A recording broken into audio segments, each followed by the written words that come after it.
What's going on, y'all? Welcome back to The Spill. Thank y'all for tuning into my first episode and now my second. I am y'all's host, Bree, here to spill my business, your business, and even your mama's business. So, let's get messy. Today we're going to be talking about Ariana Grande's new album. It is her 7th studio album. She released it on March 8th, which is about a month from now. Everybody's celebrating, a month of eternal sunshine. So am I. I absolutely adored this album. I at first run through, I was like, no, it's so different. I don't think I'm going to like this. But now, that's all I listen to.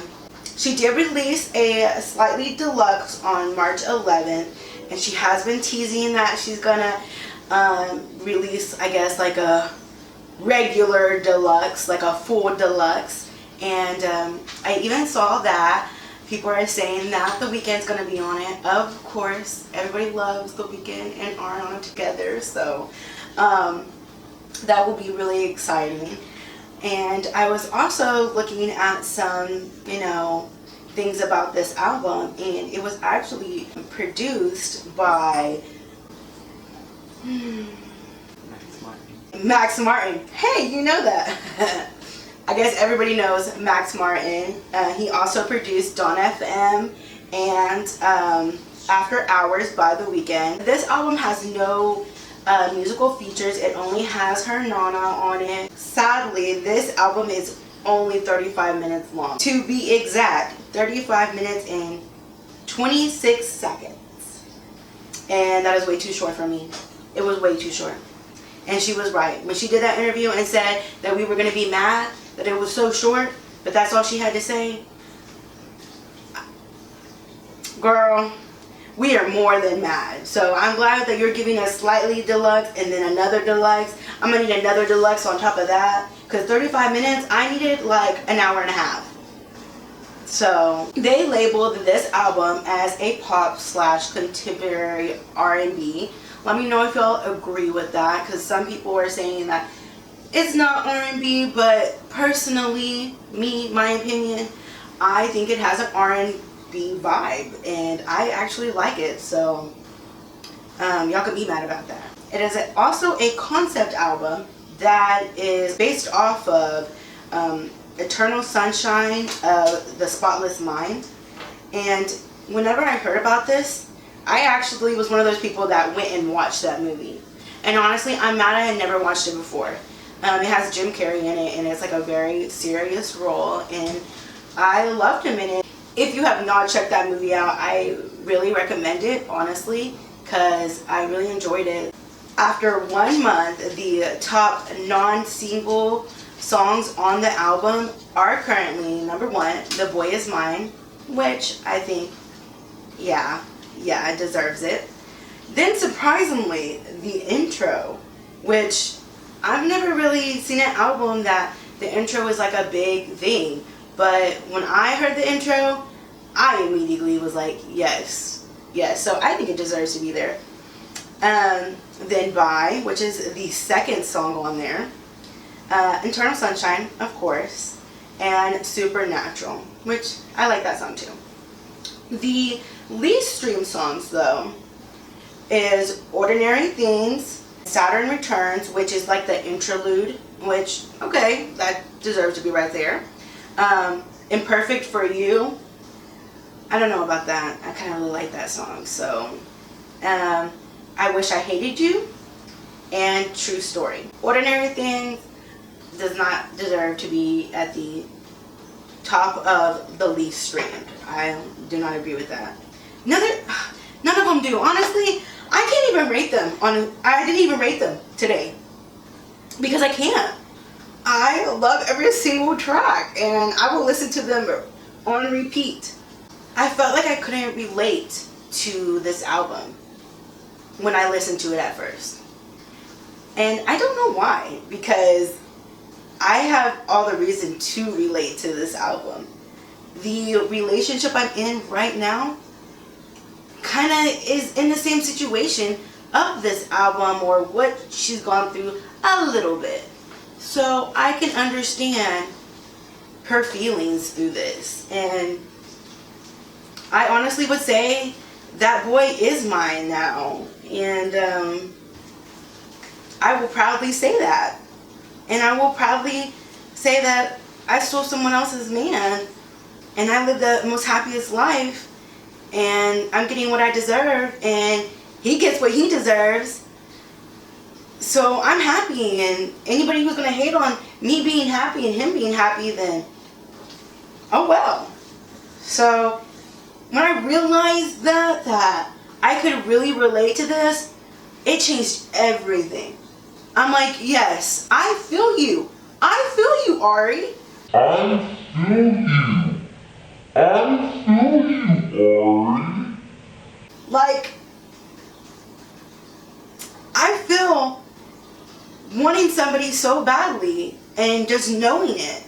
But that's towards the end. Everybody thought that this was going to be a love album only about this new person she's with.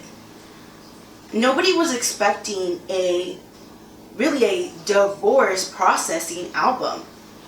And that's what she gave us.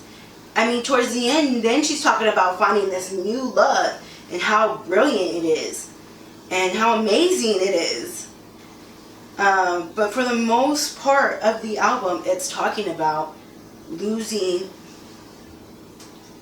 love, losing the person that you wanted to spend forever with, and dealing with that.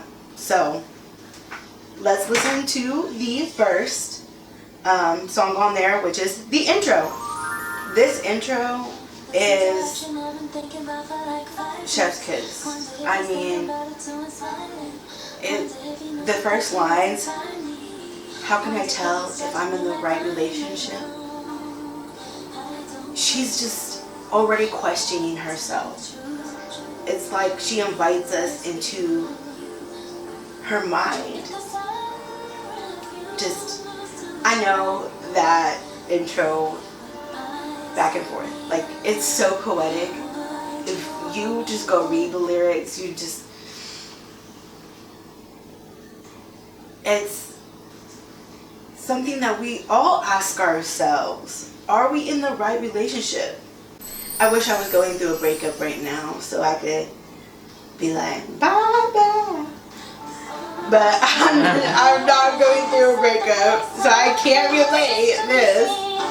But yes, it's got that disco. I want to be on some roller skates. I'm dancing. Yes, I don't need you no more. Like, I'm not going to be on the floor with you crying. I'm going to be outside and bye. Like, yes. There was a comment on Reddit that said that she put her whole divorce sissy into that song. Yes. I just called my girl, Courtney. Told her, come pick me up. She outside. I already got my bags. I got what I want. I got what I need. Which is probably her dog. She got her dog. She good. She leaving. She can buy her everything new. You can have everything. But her friend's here to pick her up. They going to the dog park. My perception of this song is that, girl, you better pick yourself up. You're not going to be on that floor crying. You're going to be outside. Your girl's here to pick you up. You going to the club.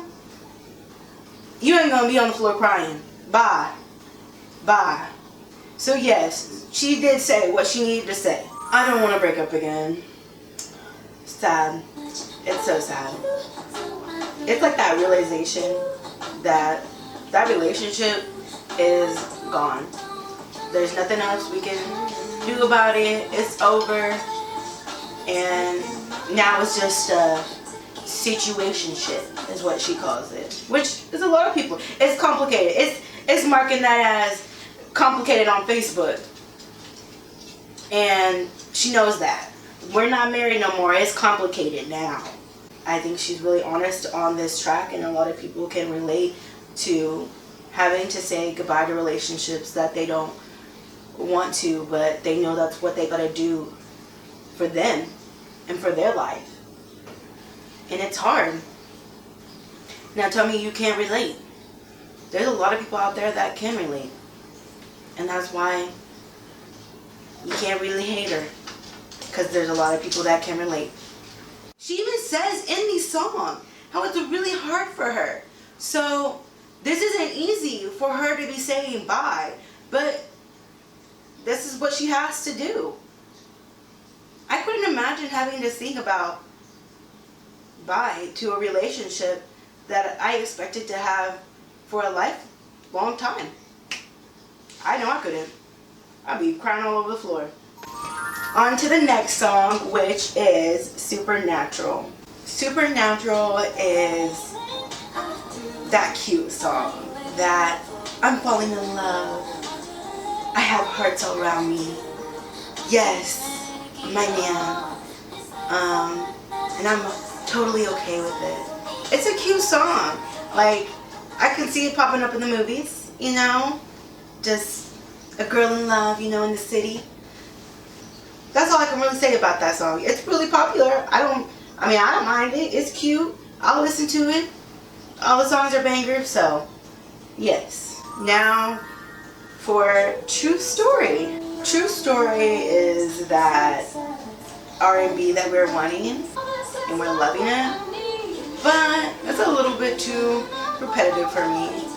But I still listen to it because, you know, it's that R&B we're wanting from Ari. The backgrounds are, yes. I'm also like really suspicious on like what she's trying to say, what this person's lying about, I guess. This is a true story about all the lies she fantasized. Yeah. That song's alright. It's alright. I wish we would have got that on a different, you know, singing on a different lyrics or something. Maybe something more, I don't know, more lyrics. More lyrics. That's all I can say. Reddit didn't have nothing to say about True Story. I mean, I couldn't really find nothing on Reddit about True Story. That's what, I think that should be number one on least. No, I'm lying, y'all. I mean, I really like the R&B. The music in the background's good. It's just, I mean, it's a bad girl. It's a bad girl, like, you know, you a liar, but too repetitive. I need more lyrics. Tell me what you lying about. Tell me what you done did. Did you cheat? Did you, you know, go out with the boys? Did you, I don't know, but I need more lyrics about what you lied about in this song. True Story of One I have been waiting to review because I think this got everybody's pennies in a wad. Everybody. They was like, oh no she didn't. Yes she did.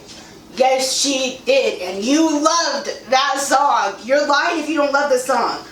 That boy is mine. I really can understand why y'all are mad. If I was the other girl, I'd be mad too. And this is whenever I start to be able to relate to this album, this portion of it, because yes, that boy is mine.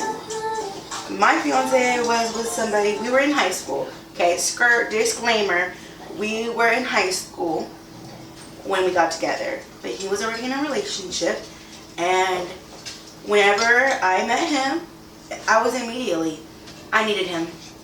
He was mine. And he was mine. I made him mine within, you know, a year and a half or something like that. But I really can relate to finding that person and realizing they are everything you want. And you're going to do whatever it takes to be with them. And the reason why this song is so big and why everybody loves it so much is because y'all relate. Y'all relate. Y'all relate to saying that boy is mine. She gonna ride that SpongeBob like Squidward's nose. You know, she gonna take that. And letting y'all know that boy's hers. SpongeBob is hers. No more, I don't know who Lily is. I want it. He's mine. Now that tempo fake out.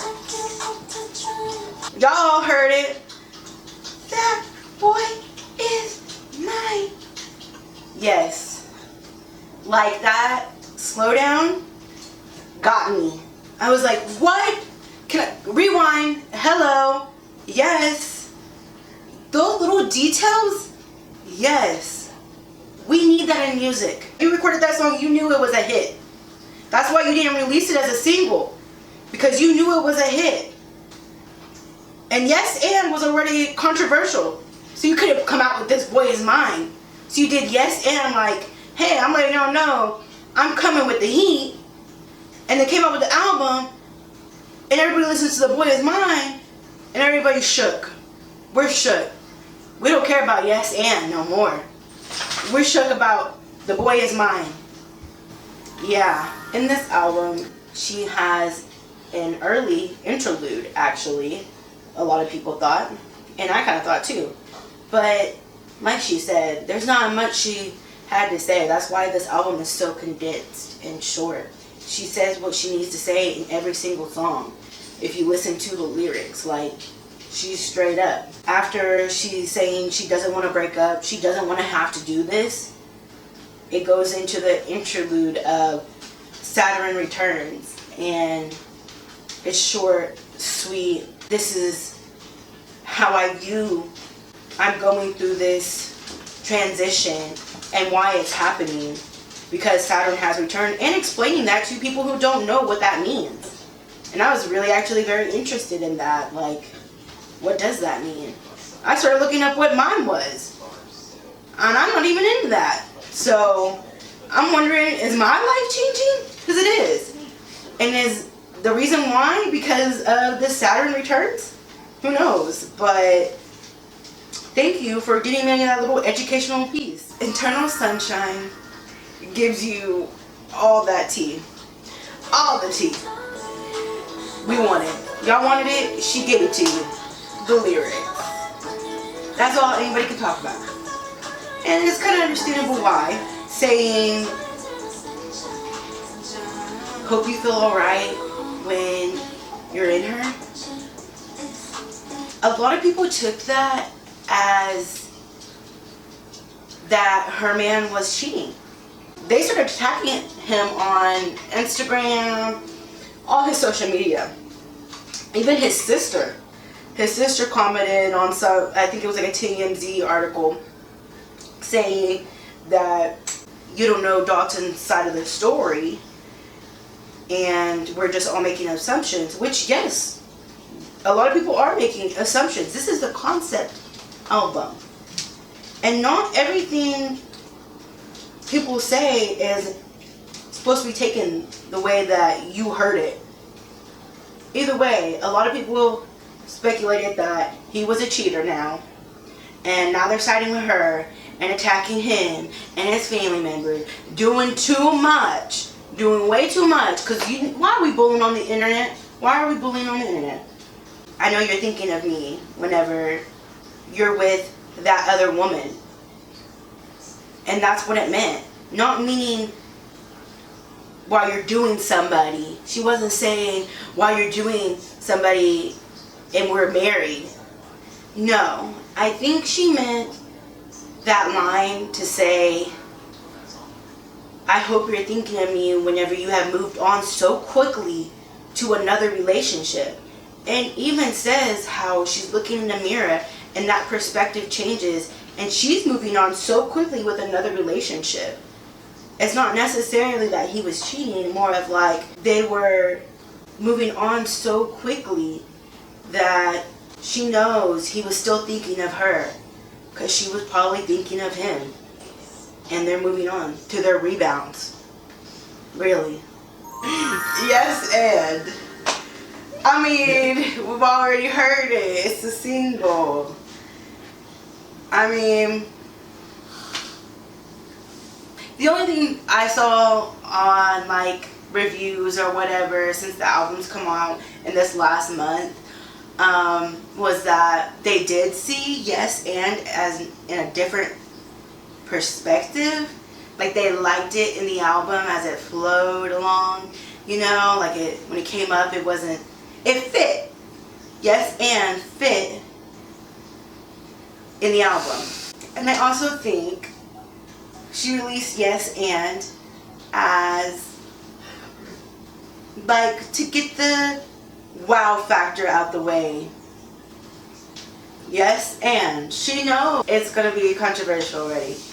She knows that everybody's gonna be looking at her and what she says in her album, and you know what is she gonna say and titi tata.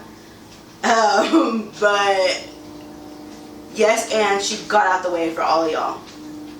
So there's really nothing to say about it. It's just like, yes, and let's go to the next track. So, which is We Can't Be Friends. Or Wait for Your Love, which is what, the #1 song right now of the album is We Can't Be Friends. Is it #1? Let's look. I'm really shook right now.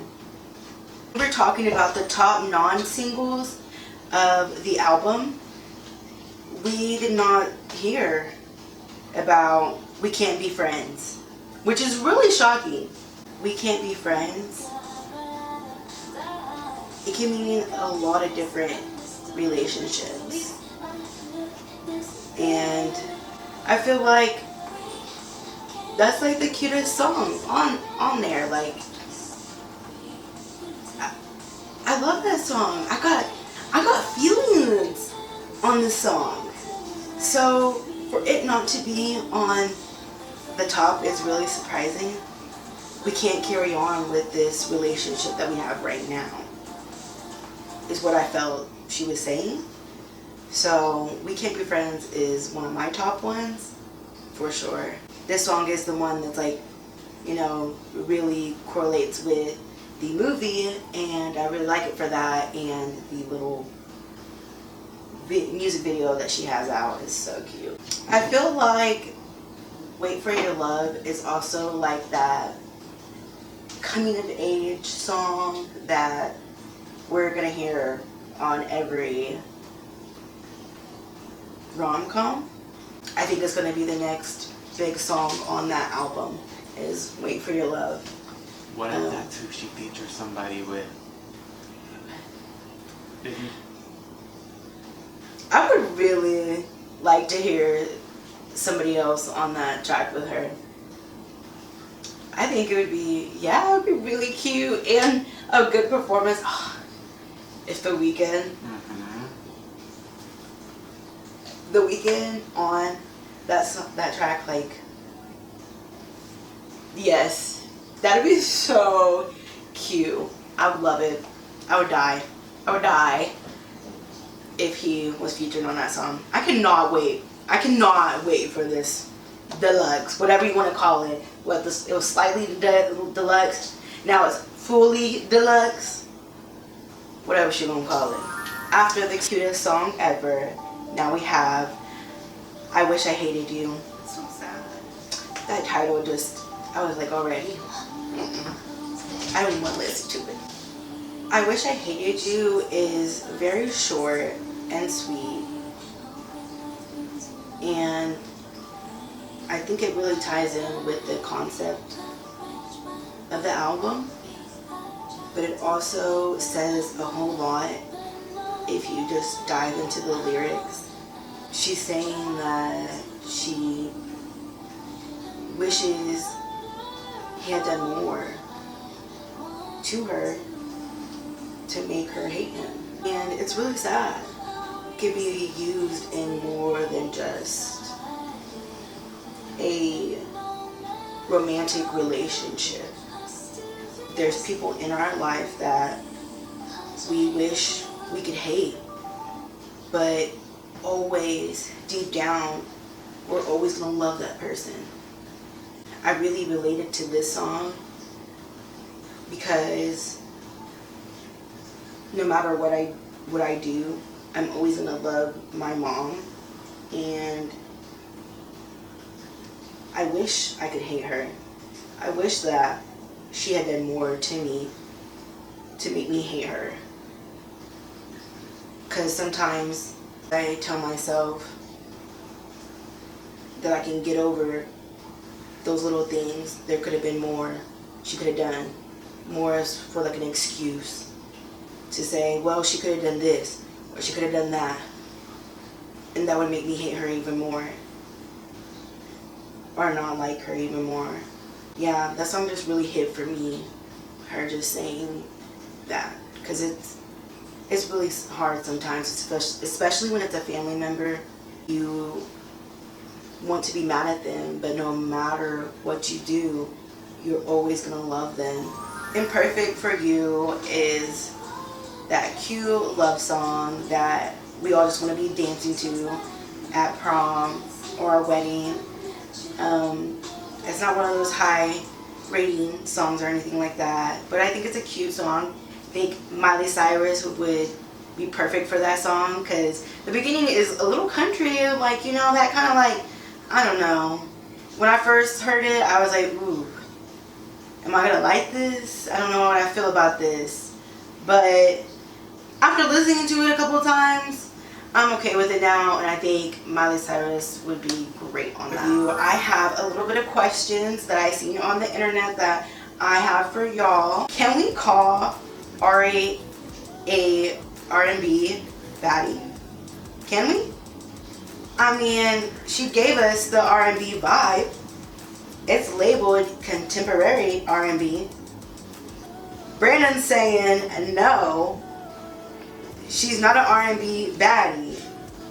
I'm saying Maybe pop R&B baddie.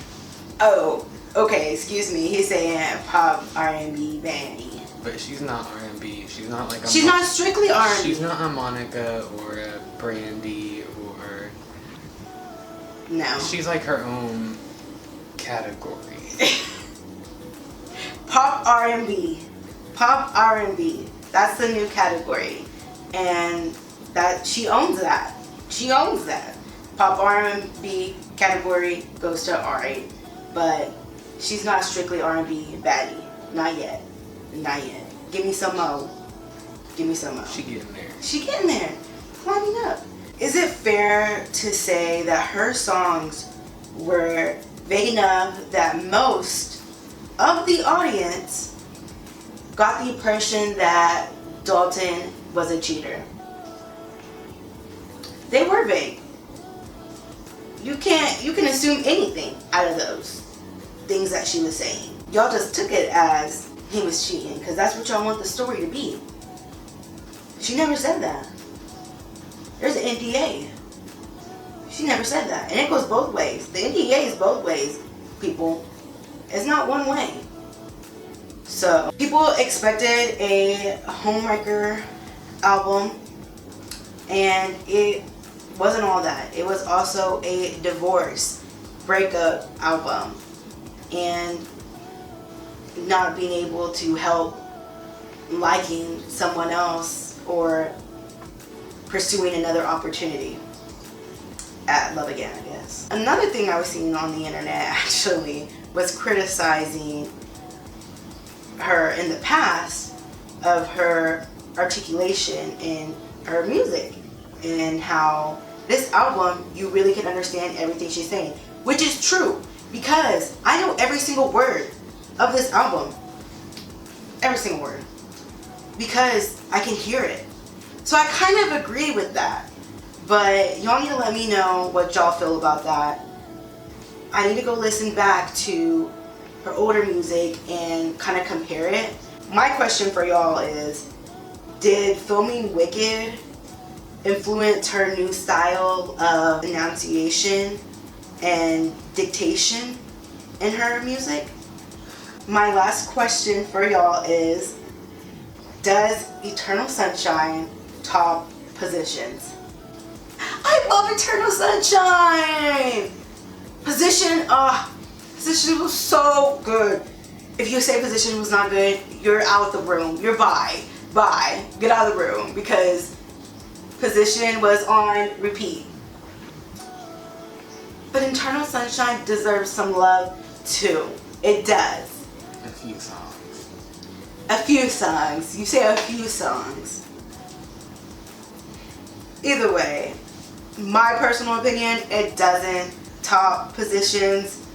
I'm gonna wait till that deluxe comes out, and if she pop off with some good features, it might change everything. It might change everything for everybody if she pops out with some good features. And I think she will. I think she will. Let The Weeknd pop off on any one of those songs and it's gone for everybody. It's gone for everybody. And this album might be better than Positions. But for right now, full deluxe, I will say Position is better than Eternal Sunshine. Hate me for it. Respectfully. We still love Ari. We support her. Everybody has their story and what they're going through. We do not know what's going on. Y'all is a bunch of judges, haters. Stop hating on the girl. I loved her. People go through this kind of stuff all the time. They just don't got the spotlight shining down on them. Thank y'all for watching my second episode of The Spill. I feel like this one was a little bit more comfortable for me because I love Ariana Grande. They're gonna find that out soon. I love The Weeknd. They're my people. But also, these are the things I like, and this is personal to me. I personally listen to this album every single day. I personally have listened to her other albums. So you're getting to listen to the music that I like. Please answer the questions I have for y'all below. Make sure that y'all follow, subscribe to my YouTube, TikTok, Instagram. Tune in next time. There's more tea to follow.